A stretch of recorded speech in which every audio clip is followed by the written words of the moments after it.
So hi guys, so this is your Balas Subramanian. So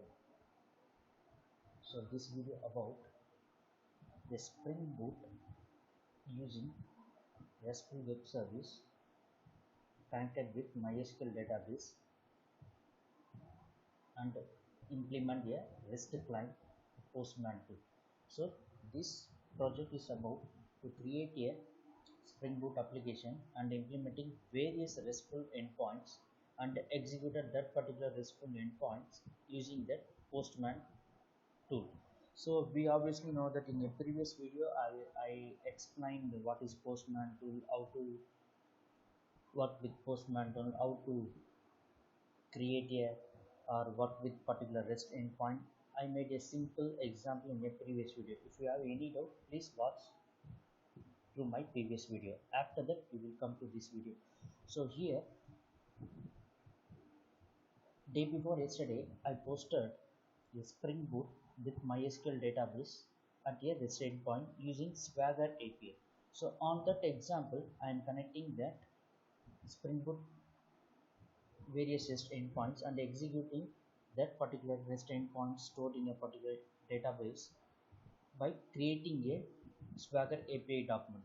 In a real-time projects, so we have to create multiple controller. On that controller, we have to create a document for every REST endpoint. On that scenario, we are using Swagger. Here, we are not using Swagger API. We are just simply creating a example Spring Boot.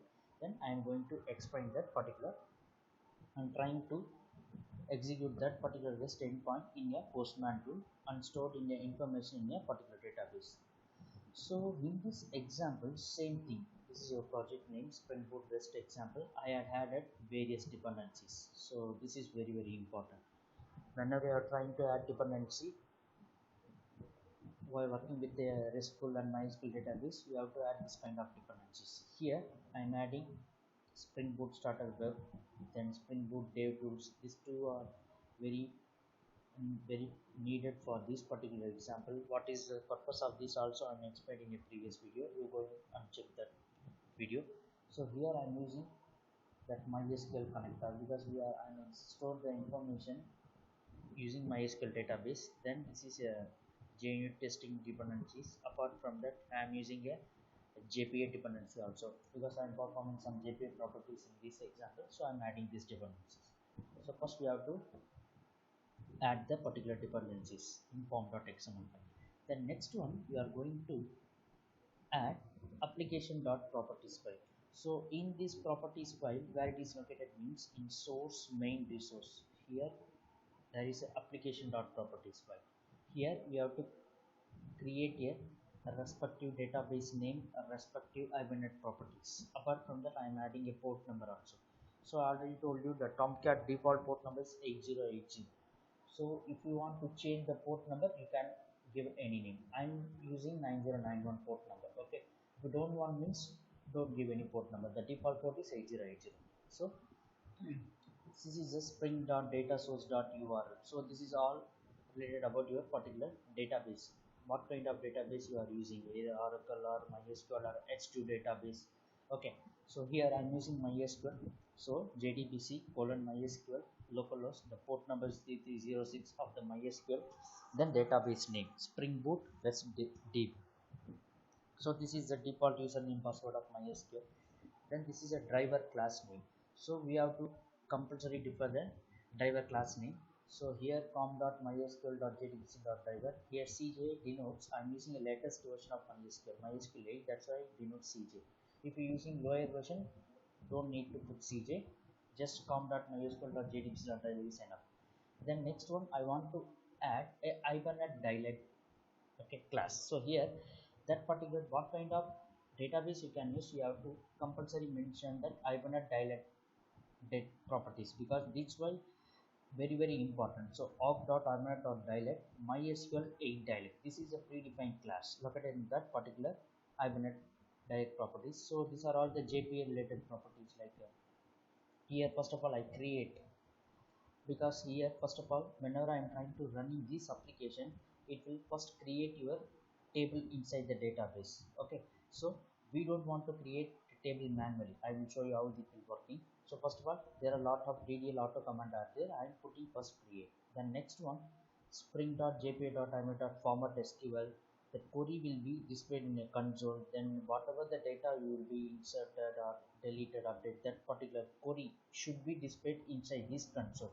So that's why it will enable spring.jpa.show SQL. If you don't want, means you can put false or you don't want to include. That query cannot be printed inside your console. So this is all about the Tomcat related properties. Okay, so if this is not needed, we want means you can do it. Okay, so the form.xml, we have the dependency bus, then we have to create a application.properties because we have to interact with this application on my SQL database. So the next one, coming to the project here, all this Java files, source, main Java package, all related Java files are all related Java files inside these packages. So this is a pretty straightforward. This is a Spring Boot main program. Okay, so it is a very simple main program. Whenever you are trying to run Spring Boot application, here we have to come and try to run this application, even the hello world example or database example, anything. Okay, so the next one, in this example, I have to perform database level, I mean database application. So in a real-time scenario, in real-time projects, we have to compulsory create and store the information in a particular database. Either we can using MySQL or Oracle based on that particular user's choice, that protection, that particular application independent. So here, first of all, I am creating a simple model class because I'm already create the program, because don't waste time for creating this program. So quickly we posted that. So here I creating the model class, the name is user model. Then I created three different fields, ID, name and state. So here this is a normal setter and getter methods. So here apart from that, here I'm adding a Java X dot persistent. So JPA related annotations. Here that entity, it denotes your particular annotation at class level, that entity annotation. Then at table, that at table annotations automatically create a table inside the particular database. What kind of database you mentioned here, this database. So we have to create a database first. Okay, so first of all, we are going to open the MySQL terminal. So in this example, you have to working means you have to install the MySQL software in your system. Okay, system or laptop, anything. So here first we have to create a database. How to create a database? The command is create a database name. The database name should be here. I mentioned and just copy and paste it. Then I'm use this particular database. Then if you want to create table manually, that is a folder JDBC. There is no need to create table manually because we have a JPA properties are there, JPA annotations are there. That table will create it automatically based on your particular annotation. That's why we added the Spring Data JPA properties in our application properties file. Here the table name should be user, but now there is no table. Once I running this application, the table will create automatically. That data is also stored inside the table. We will look into this. So here you already know that obviously. So whenever you are trying to put any ID inside this, that ID should be a automatic incremented or primary key. Okay, the auto increment value or that ID should be a primary key like that. So here that's why I'm putting that ID at ID annotation, the generations type dot auto increment. The ID value should be auto increment. Okay, there is no need to give the ID value for every time. The ID will be auto incremented. Okay, so the next thing, the name and state. So these three fields I have to work on this particular database. So this is our simple model class with getter and setter methods. The next one, in a Spring Boot, okay, in a Spring or Spring Boot anything, the first our application will start, then it will directly refer the particular controller class. In a controller class, we are mapping the particular URL. Okay, so here I'm using to execute the database interaction with our Spring Boot application. I create another interface, that name is user dog. So in a software field, technically we can say the database connection is as a repository. In a Spring or Spring MVC application, you make this particular interface at repository annotation. But Spring Boot, there is no need to compulsory put that repository annotation. The repository means it's a, all the database related operations can be stored. So here I'm creating one interface user doc that extends JPA repository. This JPA repository is one of the predefined repository. This is a predefined interface, okay, that we will look at in a particular Spring framework. So here JPA repository had that particular two different things, user model to a Pojo class. So model class, we can also say that Pojo class, plain old Java object, or we can say Java Bean class also, right? So here I am passing that integer. This is denotes a ID. In your model class, you discussed, you implemented that ID, right? This ID return type. Suppose if you put your ID as long, means you can change your return type as long inside this particular DAO class, DAO interface. Okay. So the next one, in a normal JDBC program, we have to create a connection statement like that. We have to create a connection, we have to execute the query, we have to create a purport statement, normal JDBC using Java. But in Spring Boot, there is a many advanced topic is there. So advanced concept is there. There is no need to create a every time connection, tradesman, try and catch inside that particular. There is no need this kind of thing. The Spring Boot have a very much advantage, very much use of JDBC compared to normal JDBC. Okay, so the Spring Boot is a very much advantageous. Okay, so here this JPA repository has various methods to store the particular information inside the database. So save method, find all method, find one method. This all the methods should be called inside your service layer. Okay, so basically in a real-time scenario, in a projects, we can create or we can implement a business logic in a service layer, right? So that's why we create a service class. So com.import.app.service package, inside that I create a user service class. So in this user service class, I'm auto-wired the DAO interface. I'm using a dependency injection using auto-wired annotations. Okay, so if you have a if you don't have a dependency injection, please watch my previous videos. Okay, what is dependency injection, what is auto-wired? Okay, so here simply I create one method, public user model, that was a class name, save user. Inside that I'm passing these elements. Now return do.save. So you can see this save method where this came from. So it is came from this save method is contained inside this JPA repository. Okay, so here you can see I'm clicking this JPA repository. There are a lot of methods out there. You can see. So JPA of save method, find one methods, find all method. A lot of methods are there. Here simply I saving the user information. What is the different types of information? ID, name and state. Okay, the next one, this public list user model fetch user. This is used to fetch the group of details from the database by calling this find all method. Okay, this find all method is located in, you can see whenever I am selecting this, you can see that JPA repository dot find all, right? This find all should be located in this particular JPA repository as well as CRUD repository also, this interface also. If you perform any JDBC related application using Spring Boot, we can use either interfaces, either CRUD repository or JPA repository. I am using JPA repository interface in this example. The next one, this fetch user by ID means I want to fetch the particular user based on that user ID. Okay, that's why I am using created this method. That method should be find by ID. Okay, then I want to delete the particular user. I'm creating this delete user. Then I calling the delete by ID method located on JPA repository. It will delete the particular user. Finally, I want to update some user information. On that way, I'm using get the particular user based on ID. Then finally, I want to update the user information. You can see.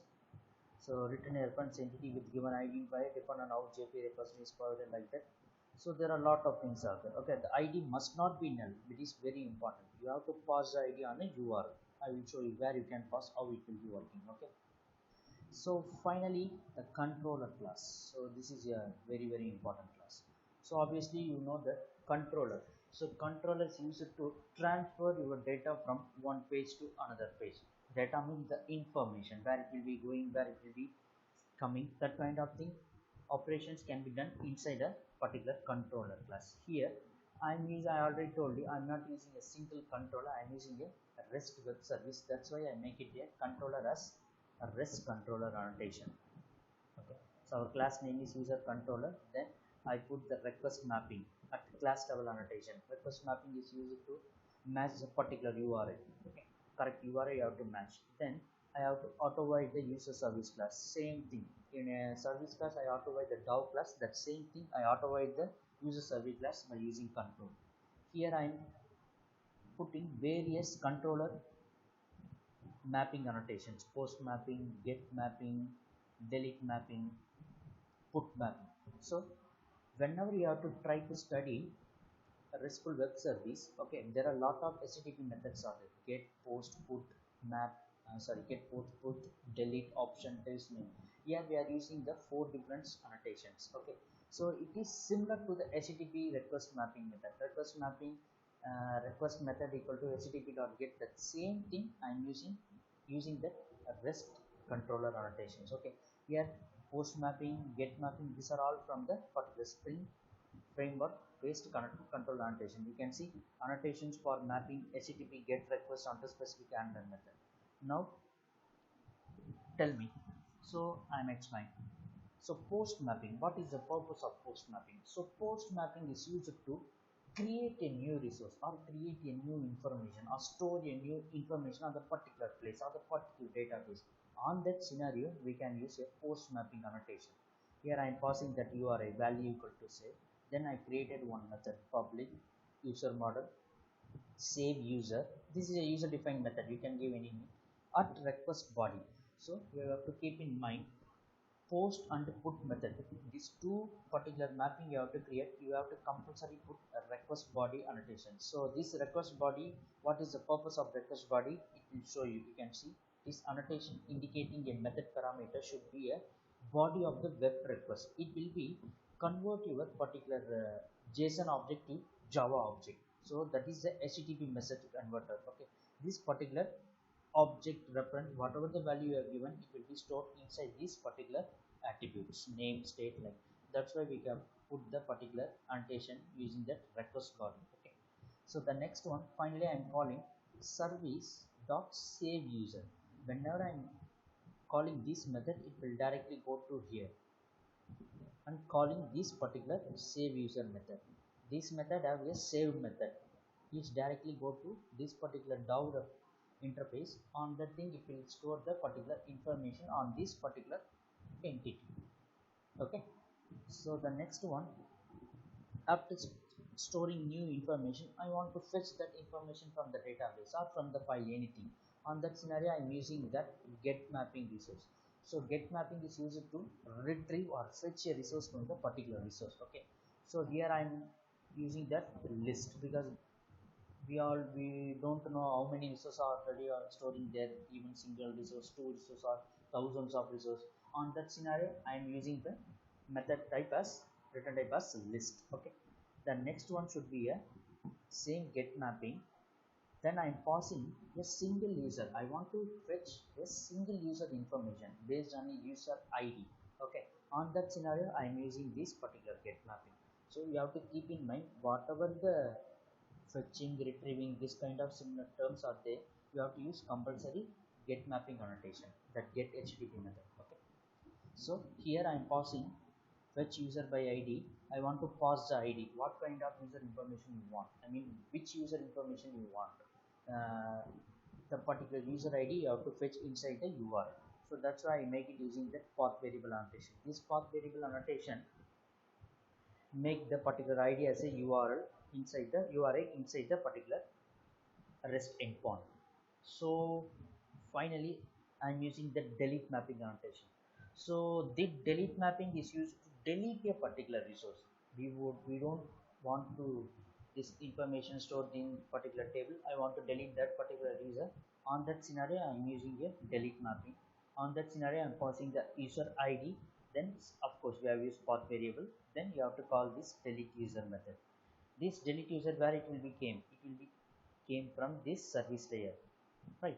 So obviously we know that controller will going to act as a going to interact with the service layer. Then service layer is going to interact with the DAO layer, that is our data object, the repository layer. So here delete user will call, then this delete by id directly go to act that particular this JPA repository, the user DAO. Then it will delete the particular user. So finally I want to update the particular user information. Okay, so on that scenario I am using put mapping. So you have to keep in mind, I already told you, post mapping is used for creating a resource. Get mapping is used for fetching the particular resource. So delete mapping is used for deleting a single resource or multiple resource. So based on that particular concept.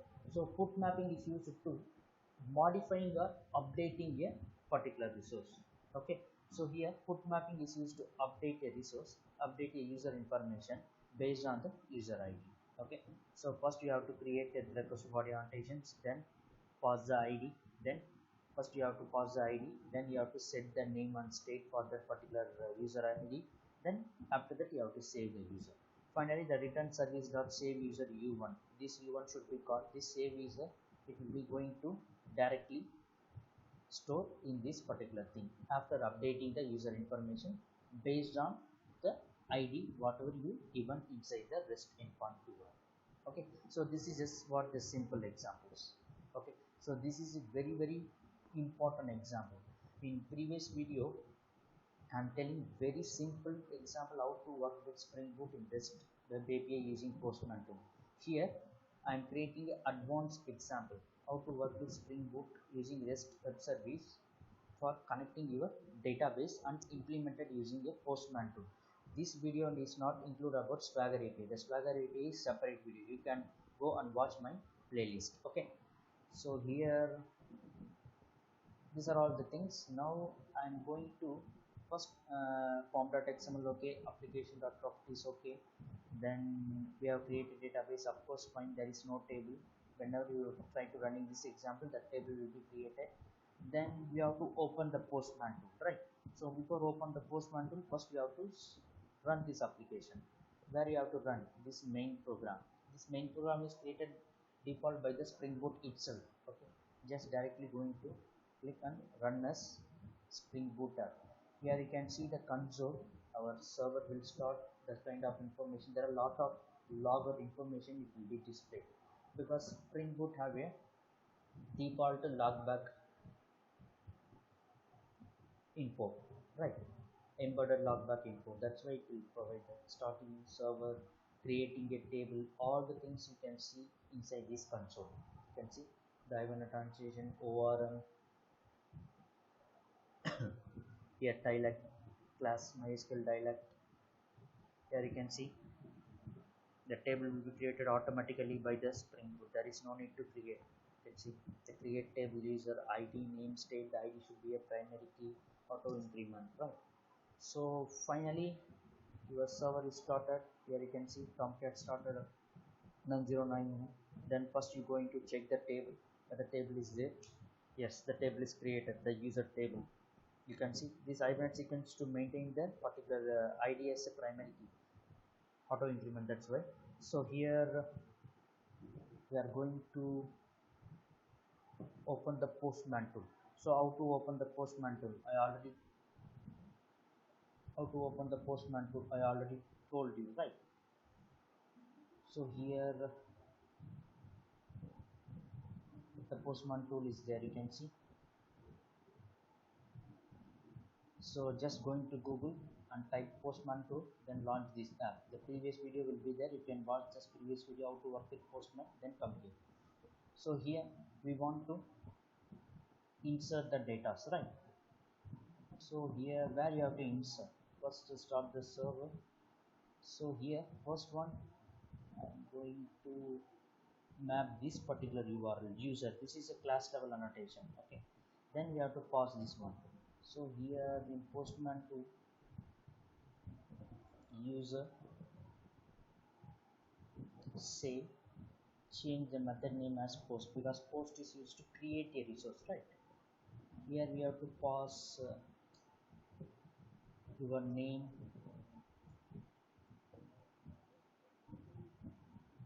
then your state.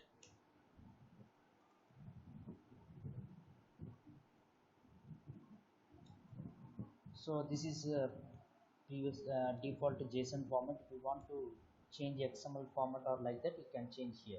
So the default media type is JSON application or JSON, the JSON format. Okay, now click the same button. Here you can see the response is coming, ID, name, because ID is not created not given the value by me, because ID is auto increment primary key. So name Bala to come down. Then going to check the database. So here select start from user, right? Yes, you can check. So the first data will be inserted, right? Then we are going to change in application.properties. We can change create to update, because we don't want to every time the table will be drop the table then create a new table. Okay, the change will be first one time we can create, then we have to update the things, whatever the things is there. Then I don't want to restart the server whatever the changes, because you can see the server will start again based on that, because the first one already storing information, again the server will start at second time, because that DevTools dependency we added, that's why the server will start at again. Okay, then again we are going to check add one more data. So here I am given the name. So here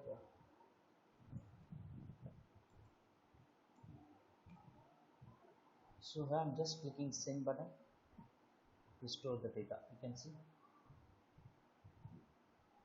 the response is there. I'm going to the two data are stored. Now I want to fetch the data from this table.